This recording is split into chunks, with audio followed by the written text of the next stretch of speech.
இப்போ விஜய்னு சொன்னால் கோச்சிக்கிறாங்க எல்லாருமே, எல்லாம் திட்டுறாங்க கீழே. என்னென்ன விஜயா அப்படின்னு. என்னுடைய தம்பி, சகோதரர், என்னுடைய ஆஃபீஸில் நிறையா நண்பர்கள் வருவாங்க. டைரக்டர் நண்பர்கள் வந்து நிறைய ரைட்டர்ஸ் வருவாங்க. எல்லாருமே வந்து யாருமே ஒரு சீட்டு 2 சீட்டு தான் வருவான்னு கூட அது கூட சொல்லலை. ஒரு சீட்டு கூட வரமாட்டார் அப்படி சொன்னாங்க. ஸோ இன்றைக்கி வந்து வி ஸ்வீப் ஆக்சுவலி. இது வெரி ஹார்ட் ஒர்க்கர், ரொம்ப முக்கியமான ஒரு பாயிண்ட் சொல்லணும்னா strong will man actually. And இப்போ வந்து அவர் வந்து சினிமாவில் இருக்கும்போது வந்து ஒரு கால் ஷீட்டில் ஹீரோவாக இருந்தார். இனிமேல் வாழ்நாள் முழுதும் ஹீரோவாக இருக்கணும் ஆக்சுவலாக இருப்பார். Will do good actually. நான் வந்து நிச்சயமாக போய் எந்த ஒரு ஹெல்ப்புக்கும் போக போதில்லை. அவர் எந்த இடத்துல நான் டிஸ்டர்ப் பண்ண மாட்டேன். டிஸ்டன்ஸ்லேருந்து பார்ப்பேன், டிஸ்டன்ஸ் வந்து வாழ்த்துவேன், டிஸ்டன்ஸ் தான் அவருக்கு ப்ரே பண்ணுவேன். இதுக்கு நான் சொல்கிறதுல வந்து கொஞ்சம் கூட எந்த ஒரு அஜெண்டாக்காவும் நான் சொல்லவே இல்லை. He will do great things. இந்த மிஸ்கின் சார், பாண்டியராஜ் சார்லாம் பன்னீர் சோடான்னு பேசினாங்க. உங்களுக்கு புரிஞ்சுதா? உங்கள் பக்கத்தில் நீங்கள் எவ்வளோ பெரிய ஆள், உங்களை வந்து அந்த மாதிரி பன்னீர் சோடா கூப்பிடுறதுக்கு வைக்கிறதுக்கு மிஸ்கின் சார் கூப்பிட்ருக்காரா? இல்லை சார், இது வரைக்கும் என்ன பன்னீர் சோடா கூப்பிடல. என்னன்னா நானும் பன்னீர் சோடா விட்டு ரொம்ப நாள் ஆச்சு. அதனால நினைக்கிறேன் கூப்பிடுறதில்ல. மிஸ்கின் சார் மாதிரி வந்து மிமிக்ரி பண்ணி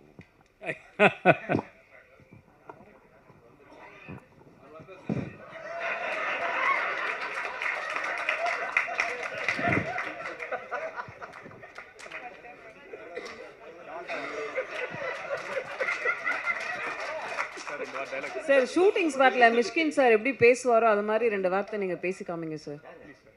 ஓ my god sir, did you do that? Sir, அவர் மாதிரி டயலாக் ஏதாவது பேசி எங்களுக்கு காமிங்க. இல்லை எல்லாமே இல்லை, உங்களை மாதிரி காட்ட சொன்னாங்க, மட்டும் தான் காட்டினேன். தேங்க்யூ. மிஷ்கின் சார், நீங்க சம்பளம் நிறைய கேட்கறதா சொன்னாங்களே, ஒரு படத்துக்கு எப்படி கமிட் பண்றீங்க? எங்கேம்மா இருக்கு? எங்கேருந்து வருது? கவிதா, கொஞ்சம் எந்திரிச்சு கேளு கவிதா. உன் குரலை நீ எங்கே பட்டாலும் கேட்கணும் ஆக்சுவலாக. என்னம்மா சம்பளம் அதிகமா கேட்கறதா சொன்னாங்களே. ஆமாம், அதாவது டேரக்ட் பண்ணுறதுக்கு கொடுக்க மாட்டேன்றாங்க, ஆனால் நடிக்கிறது கேட்குறது கொடுத்துறாங்க. ஆமாம். மியூசிக் ஷோக்கெலாம் ஜட்ஜாக போகிறீங்க, உங்களோட ஃபேவரட்டான சாங் எங்களுக்காக ஒரு 2 லைன்ஸ் பாட முடியும்? தென்றல் வந்து தீண்டும் போது வண்ணமோ மனசுல, திங்கள் வந்து காயும் போது என்ன வண்ணமோ நினப்புல, வந்து வந்து மோதுதம்மா எண்ணமெல்லாம் வண்ணமம்மா, எண்ணங்களுக்கேத்தபடி வண்ணமெல்லாம் மாறுமா, உண்மையம்மா உள்ளத நான் சொன்னேன் கண்ணம்மா சின்ன கண்ணே. தேங்க்யூ. மிஸ்கின்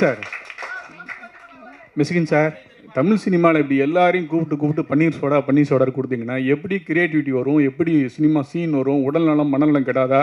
பாண்டியராஜ் சார் பன்னீர் சோடா குடிப்பாரு எங்களுக்கு என்றைக்கு தான் தெரியும். நீங்கள் பன்னீர் சோடா குடிச்சது இல்லையா? பன்னீர் சோடா குடிச்சு பாருங்கள், உங்களுக்கு உடல் நலம், அறிவு நலம், மனநலம் எல்லாமே நல்லா ஜாஸ்தி ஆகும் ஆக்சுவலாக. அது வந்து கோட் வேர்டு. நீங்கள் நான் எதை சொன்னீங்கன்னு நீங்கள் சொல்ல முடியாது. அதனால தான் இப்போ நாங்கள் கண்டுபிடிச்சிட்டோம். We coin a word call paneer soda. It can be a real paneer soda, it can be a pseudo paneer soda. நீங்கள் சொல்கிறது மாதிரி தான், நான் பன்னீர் சோடாலாம் விட்டுட்டேன். அவர் சொன்னது 3 வருஷத்துக்கு முன்னால் கதை. நீ ரொம்ப நல்லவன்டா வெங்காய கற்பா.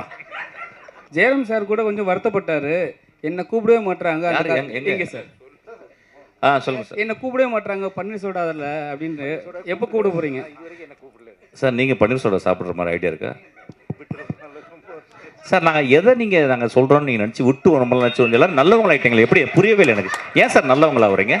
பன்னீர் சோடா பன்னீர் சோடா கொடுப்பாட்டே சாமி, ஒரு பன்னீர் சோடா வாங்கிட்டு பன்னீர் சோடா குடிச்சது இல்லையா சார் நீங்கள்? வாழ்த்துக்கள், ரொம்ப நல்லா இருக்கு ட்ரெய்லர் பார்த்தேன். Thank you sir. இப்போது 2 கேள்விகள் எனக்கு உங்ககிட்ட. ஒன்று வந்து ஊர்வசி அம்மா பேசும்போது சொன்னாங்க, இந்த படம் வந்து மலையாள படங்கள் ரொம்ப வேகமாக எடுப்பாங்க, ஆனால் மலையாள படத்தை விட வேகமாக வந்து இந்த படம் எடுத்தது எப்போ ஷூட்டிங் ஆரம்பிச்சு எப்போ முடிச்சிங்கன்னே தெரியல அப்படின்னாங்க. அது ரொம்ப பெரிய காம்ப்ளிமெண்ட்டாக பார்க்குறேன். எத்தனை நாள் எடுத்தீங்க? ஒன்று. அண்டு இதுக்கான கதை எங்கேருந்து ஆரம்பிச்சது? இந்த கதை வந்து ரைட்டிங் ரொம்ப நல்லா இருக்குன்னு சொல்கிறாங்க. இந்த ரைட்டிங்க்கு என்ன, வாட் இன்ஸ்பயர்ட் யூ? எங்கேருந்து ஆரம்பிச்சது? தொடக்க புள்ளி அது? நம்பர் ஆஃப் டேஸ் வந்து சொல்ல முடியாது. ஏன்னா பட்ஜெட்டு பிஸ்னஸ் பற்றி பேசிக்கிட்டு இருக்கிறான். ஒன்றும் இல்லை, 45 நாளில் படத்தை முடிச்சிருக்கோம். 45 நாள் படம், 2 நாள் இந்த ப்ரொமோ சாங்க்கு 2 நாள். அதுக்கு எல்லாமே காரணம் என்னுடைய டீம், என்னுடைய ஆர்டிஸ்ட் தான். ஏன்னா அவங்க ஒன் டேக் ஆர்டிஸ்ட் எல்லாருமே. அப்புறம் இவங்களை வச்சுக்கிட்டு எத்தனை நாள் எடுக்கிறது, அது பெரிய இதுவாக இருந்தது. ஆமாம், 2 ஆமாம் 60 டேஸ் சொல்லலாம். ஆமாம், ஏன்னா 2 கால் ஷீட்டு போகணும், அதனால போனோம். இன்னொன்று, அந்த வீட்டுக்குள்ள எடுக்கிறது ரொம்ப ரொம்ப கஷ்டம். அம்மா சொன்னது மாதிரி கேமராமேன் வந்து அப்படியே ஃபுல்லாக வீடியோ தெரியாது, ஃபுல்லாக பிளாக் கிளாத்தில் போட்டு மூடிடுவார். சின்ன இடம்தான். அதுக்குள்ளே என்ன பண்ணுவாங்கன்னா, இவங்க பண்ணுற காமெடியை சிரிக்கிறதுக்காகவே கூட்டமாக எல்லாம் மேக்கப் எல்லாமே அப்படியே நின்றுவாங்க. உங்கள் காம்போவை பார்த்து சிரிக்கிறதுக்காகவே ஒன்வர்னு போயிட்டே இருக்கும்.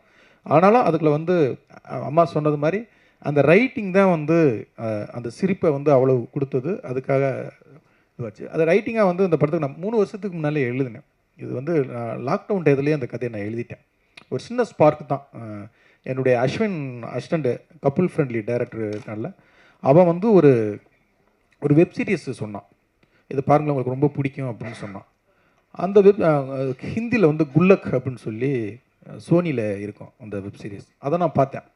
இதுக்கும் சம்மந்தம் இல்லை, அதை நான் தழுவல் அப்படின்லாம் போட்டுறாதீங்க. அது சீன் எதுவுமே இருக்காது. அதில் ஒரு அப்பா அம்மா 2 ஆம்பளை பசங்களுக்குலாம் நடக்கிற ஒரு கதை. அது வந்து இதை சொன்னே இது மாதிரிலாம் நான் வந்து ஒரு வாரத்தில் கதை பண்ணிடுவேன்டா அப்படின்னு எங்கள் பண்ணுங்கன்ட்டு போயிட்டான். அந்த சவாலை எடுத்துக்கிட்டு பண்ண இந்த கதை தான் இந்த கதை. அது வந்து அப்புறம் வேறையாக சுவாரஸ்யம் மாறி அதுக்குள்ளே ஒரு கொலை விழுந்தால் எப்படி இருக்கும், அந்த கொலையை யார் இது அப்படின்னு அது வந்து ஒரு கதகளி நான் ஏற்கனவே பண்ணியிருக்கிறதுனால அந்த மூடுக்குள்ளே இதை வந்து ஒரு டார்க் காமெடியாக பண்ணால் எப்படி இருக்கும் அப்படின்ட்டு நான் ஸ்கிரிப்டாக எழுதி தூக்கி வச்சுட்டேன். அப்போ ஜெகண்ணன்கிட்டையும் திவ்யா அவங்க அப்போ வந்தாங்க. அவங்க வந்து வேற ஒரு படத்தில் ஒர்க் பண்ணிட்டு இந்த ஸ்கிரிப்ட் புக்கை எடுத்து கொடுக்கும்போது அவங்க வந்து, சார் இதை உடனே பண்ணுங்கள் சார், இது ரைட்டிங்காக செம்மையாக இருக்குது அப்படின்னாரு. சண்முகராஜன் சொல்லி நண்பர் ஒருத்தர், அவரும் வந்து பாண்டியராஜ் ரொம்ப நாளைக்கு அப்புறம் இது வந்து உங்களுடைய ரைட்டிங் அது வேறு மாதிரி இருக்குது அப்படின்னு அவங்க சொன்னதுனால சரி இதை போய் படமாக பண்ணிடலாம் அப்படிங்கிறது. ஒவ்வொன்றும் அதான் ஒவ்வொரு ஆளும் இந்த படத்தை பண்ணுறதுக்கு ஒரு உந்துதலாக இருந்தாங்க. அதில் என் உதவி இயக்குநர்கள் ஜீவான்னு ஒருத்தர் இருக்கிறான். அவன்கிட்ட தான் நான் எழுதி டைப் பண்ண சொல்லுவேன். அவன் பண்ணும்போதே டைப் பண்ணும்போதே அவன் பயங்கரமாக இதுவாவான், சார் செம்மையாக இருக்குது சார், இது ரைட்டிங்காகவே நல்லா இருக்குது அப்படின்னு. அப்போ எல்லாருமே சேர்ந்து இந்த பெரும்பலன்கோவை என்னை பண்ண வச்சுருக்காங்கன்னு தான் நான் சொல்லுவேன். பாண்டியராஜ் சார், இங்கே சார் தமிழ்கமலன் சாரை வந்து நடிக்க காரணம் என்ன? 7 வருஷத்துக்கு வாங்கின கடனா இல்லை நன்றி கடனா? கடன் நன்றி கடன் ரெண்டுமே இருக்குது. அன்றைக்கி வாங்கின அட்வான்ஸ் மட்டும் கிடையாது. எனக்கு பிரச்சனை வரும் போதெல்லாம் வந்து இவருக்கு தான் ஃபோன் அடிப்பேன். எப்போவுமே இல்லைன்னு சொல்லாமல் கொடுக்குற ஒரு நல்ல நண்பர், ஆத்மார்த்தமான நண்பர். அது மட்டும் கிடையாது, என்னை வந்து காஸ்ட்லியான ட்ரெஸ் போட்டு பார்க்குறது எல்லாமே வந்து என்னை அவர் ரசிப்பார். என்னை வந்து ரொம்ப அப்போ அவருக்கு ஒரு இந்த கதை வந்து நல்லாயிருக்கு, அவருக்கு இந்த இதை கொடுத்தோம்னா அந்த நட்புக்கு ஒரு மரியாதையாக இருக்கும் அப்படிங்கிற ஒரு இதுதான். அவரை நடிக்க வச்சதுக்கு காரணம் வந்து அவருக்கு அரசியலில் ஆசை இருக்குது, அவர் மூஞ்சியை வெளியில் நல்லா காட்டலாம் அப்படிங்கிற ஒரு நண்பனுடைய ஆசைன்னு வச்சுக்கலாம். மிஸ்கின் சார் இங்கே சார் ஆக்சுவலி கேள்வி பதில் இருக்குது அப்படின்னு தெரிஞ்சோன்னே நிச்சயமாக அரசியல் கேள்வி இருக்கும் அப்படின்னு உங்களுக்கு தெரியும். ஸோ என்ன கேள்வியாக இருக்கும்னு நீங்கள் எதிர்பார்த்தீங்க, என்ன பதில் உங்ககிட்ட இருந்துச்சு? இவ்வளோ காம்ப்ளிகேட் கேள்வி வேணாம், நீங்கள் கேட்டலாம் டேரெக்டாக. நீங்கள் இல்லை இல்லை எனக்கு புரியுது, you are very smart, I know, I understand totally, but I think you better you emit out that question. Okay sir, Tamil இப்போ இருக்கிற சூழல் எப்படி இருக்குது, நீங்கள் இதை எப்படி பார்க்குறீங்க? எக்ஸ்ட்ரானரியாக இருக்குது. உருவசி மேடம், நான் வந்து கண்ணால் பார்த்தேன், நான் வந்து ஒர்க் பண்ணியிருக்கேன் திரு விஜயோட. இப்போ விஜய்னு சொன்னால் கோச்சிக்கிறாங்க எல்லாருமே, எல்லாம் திட்டுறாங்க கீழே, என்னென்ன விஜயா அப்படின்னு. என்னுடைய தம்பி சகோதரர் நாங்கள் யாருமே எதிர்பார்க்கல. ஆனால் எனக்கு ஒரு பெரிய அமைதியாக இருந்துச்சு. என்றைக்கு ஆரம்பித்தாரோ எங்கள் அசிஸ்டன்ஸை சொன்னேன், I think there is going to be another tsunami அப்படின்னு. I think I told him very specifically the day he is going to walk in the Kanyakumari or south extreme, people going to follow him like anything அப்படின்னு சொன்னேன். நான் சொன்னது நடந்துச்சான்னு தெரியாது, ஆனால் deep down I felt that this man will come அப்படின்ட்டு. என்னுடைய ஆஃபீஸில் நிறையா நண்பர்கள் வருவாங்க, டைரக்டர் நண்பர்கள் வந்து நிறைய ரைட்டர்ஸ் வருவாங்க. எல்லாருமே வந்து யாருமே ஒரு சீட்டு 2 சீட்டு தான் வருவான்னு கூட அது கூட சொல்லலை, ஒரு சீட்டு கூட வரமாட்டார் அப்படி சொன்னாங்க. நான் ரொம்ப அமைதியாக இருந்தேன். ஸோ இன்றைக்கி வந்து வி ஸ்வீப்ட் ஆக்சுவலி. இது வெரி ஹார்ட் ஒர்க்கர், ரொம்ப முக்கியமான ஒரு பாயிண்ட் சொல்லணும்னா strong will man actually. And இப்போ வந்து அவர் வந்து சினிமாவில் இருக்கும்போது வந்து ஒரு கால் ஷீட்டில் ஹீரோவாக இருந்தார். இனிமேல் வாழ்நாள் முழுதும் ஹீரோவாக இருக்கணும். ஆக்சுவலாக இருப்பார். You will do good. Actually will all pray for you. You will do good. You will I know deep down. நம்ம நிறைய பேர் அவர் பிரச்சாரம் பண்ணும்போது ரொம்ப கேரக்டர் அசாசினேஷன்லாம் பண்ணாங்க. நான் பழகினது ஒரு 60 நாள், அதுக்கப்புறம் ஒரு 20 நாள். ஆக்சுவலி அந்த 80 நாட்கள்லாம் ஐ குட் சி, பிகாஸ் நான் நிறைய வாழ்க்கையை படிக்கிறேன், நிறையா யோசிக்கிறேன். Is a great man. Actually is a great. இப்போ சொல்லுவாங்க நிறைய பேர் வந்து இதெல்லாம் வந்து தேர்தலுக்கு முந்தி தேர்தலுக்கு முந்தி சொல்ல மாட்டேன். Because we are apolitical. we know both the families. எங்களுக்கு தெரியும், எனக்கு வந்து உதயம் தெரியும், உங்களுக்கு தெரியும். நாங்கள் தேர்தல் அப்போ நாங்கள் எதுவே சொல்லக்கூடாது. we have to keep quiet. There are the places where we have to keep quiet, we have to keep quiet. So I kept quiet actually. But deep down, I felt this is going to happen. 100% is going to happen, I know that. And it will happen. And he is going to do wonder, I'm telling you. நான் வந்து நிச்சயமாக போய் எந்த ஒரு ஹெல்ப்புக்கும் போக போதில்லை. அவர் எந்த இடத்துல நான் டிஸ்டர்ப் பண்ண மாட்டேன். டிஸ்டன்ஸ்லேருந்து பார்ப்பேன், டிஸ்டன்ஸ்லேருந்து வாழ்த்துவேன், டிஸ்டன்ஸ் தான் அவருக்கு ப்ரே பண்ணுவேன். இதுக்கு நான் சொல்கிறதுல வந்து கொஞ்சம் கூட எந்த ஒரு அஜெண்டாக்காவும் நான் சொல்லவே இல்லை. he will do great things. நம்ம சொல்லலாம் அவருக்கு என்ன அனுபவம் இருக்குன்னு சொல்லிட்டு. வந்த எல்லாருக்குமே அனுபவம் கிடையாது. அவருக்கு நல்ல மனுஷங்க இருக்கிறாங்க, சகாயம் போன்ற மனிதர்கள் இருக்காங்க. they will teach him. Best people இருக்காங்க, they will teach him. he will do great things to people actually. I know that. Thank you.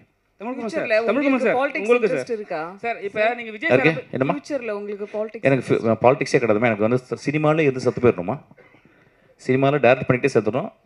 சினிமாவை தவிர எனக்கு எதுவுமே தேவையில்லைம்மா எனக்கு ஆக்சுவலாக. ஏன்னா சினிமாவில் இருக்கும்போது கிடைக்கிற ஒரு சுதந்திரம் நான் பாலிடிக்ஸ் பண்ணும்போது எனக்கு கிடைக்காதுமா. எனக்கு வந்து இந்த சினிமாவுக்கு வந்ததுக்கு எங்கள் தலைமுறை ஒரு 100 தலைமுறைக்கு எனக்கு வந்து புண்ணியம் செஞ்சுருக்கு. எனக்கு I am very happy about this. At no point in my life I will enter into politics. That is not my forte actually. Tamilkumar sir, நீங்கள் விஜய் சார் போய் மீட் பண்ணீங்க, அவர்கிட்ட வந்து தமிழ் சினிமாவை பற்றி ஏதாவது கோரிக்கை ஏதாவது வச்சுக்கிறீங்களா? என்ன நிறைய வச்சுருக்கோம், நிறைய இல்லை ஒரு மனுவாகவும் கொடுத்துருக்கோம், பண்ணித்தரேன்னு சொல்லியிருக்காரு. உடனே நான் பண்ணித்தரேன்னு சொல்லியிருக்கேன். ஊர்வசி மேடம், பாண்டியராஜ் சார் சொன்னார், ஒரு முக்கியமான உங்கள் வீட்டில் வந்து ஒரு துஷ்டி இது இருக்கும்போது, அண்ணன் இருக்கும்போது வந்து நீங்கள் நடிச்சீங்க, மறுநாளே வந்து நடிச்சீங்க, அதுவும் காமெடி சீன்லுன்னு. நீங்கள் நினச்சிருந்தா அந்த ஷூட்டிங்கை வந்து கேன்சல் பண்ணிக்கலாம். ஆனால் வந்து இது இல்லாமல் நடிச்சீங்க, அதுவும் காமெடி சீனு. அப்போ வந்து ஒரு சிஸ்டராக உங்கள் மனநிலை எப்படி இருந்தது, ஒரு நடிகையாக மனநிலை எப்படி இருந்தது? அது வேண்டாமே, இது ஒரு எமோஷ்னல் மீட்டிங் இல்லையே. அது ஒரு இன்சிடெண்ட் அவர் நல்ல விதமாக சொல்லி அதை விட்டுட்டார். அதை பற்றி நிறைய பேர் அந்த கேள்வி கேட்கக்கூடாதுங்கிறதுனால தான் உங்கள் யாருக்கும் நான் அதை பற்றி சொல்லலை. இது 100% நம்ம பர்சனலான ஒரு விஷயம். அது என்ன ஒன்று, அந்த யூனிட்டில் யாருமே அதை என்கிட்ட கேட்கல, டைரக்டர் கேட்கல. எஸ்பெஷலி ஜெயராமுக்கு என் ஃபேமிலியில் எல்லாரையுமே தெரியும் வருஷக்கணக்காக. அவர் எதையுமே கண்டுக்கலை. அவர் அதுக்கு முந்தின நாள் எடுத்த காமெடி சீனை பற்றி எல்லாம் பேசி பாண்டியராஜ் எதுவுமே கண்டுக்கலை. ஏன்னா எதையாவது கேட்டாக்கா நம்ம அந்த இது மாறிடும் இல்லைங்களா. அவர் ஒரு பெருந்தன்மையான ஒரு விஷயம் சொன்னார், நம்ம அதை இப்போ டிஸ்கஷன் வச்சுக்க வேண்டாமே. Okay sir. பாண்டியராஜ் சார், நீங்கள் ஸ்டேஜில் சொன்னீங்க சாண்டி மாஸ்டரை வச்சு செஞ்சேன், இன்னும் நல்லா நடிக்கிறாரு, இன்னும் மேலே மேலே வருவாருன்ட்டு. அவரை இப்போ வச்சு நீங்கள் ஹீரோவை பண்ண போகிறீங்க. ஹீரோ பண்ணுறதுக்கு டான்ஸ் இல்லை, இந்த படத்துலேயும் ஒரு ஹீரோ தான். ஜெயராம் சார் எப்படி ஹீரோவோ, சாண்டி மாஸ்டர் ஒரு ஹீரோ, மிஸ்கின் சார் ஒரு ஹீரோ, ஊர்வசியம் எல்லாருமே இந்த படத்தில் எல்லா கேரக்டருக்குமே ஒரு இது இருக்கும். எப்போவோ இல்லை, இப்போவே அவர் சீக்கிரமாக இன்னும் ஒரு 2-3 வருஷத்தில் தவிர்க்க முடியாத தமிழ் சினிமாவுடைய ஹீரோவில் சாண்டி மாஸ்டர் கண்டிப்பாக இருப்பார். அவரும் நானும் சேர்ந்து கண்டிப்பாக பண்ணுவோம். நன்றி. தலைப்பு பூரா பன்னீர் சோடானே இருக்க போகுது சார். அதாவது பரிமளா அனுக்கோ பன்னீர் சோடா. அனைவருக்கும் நன்றி. Group photo.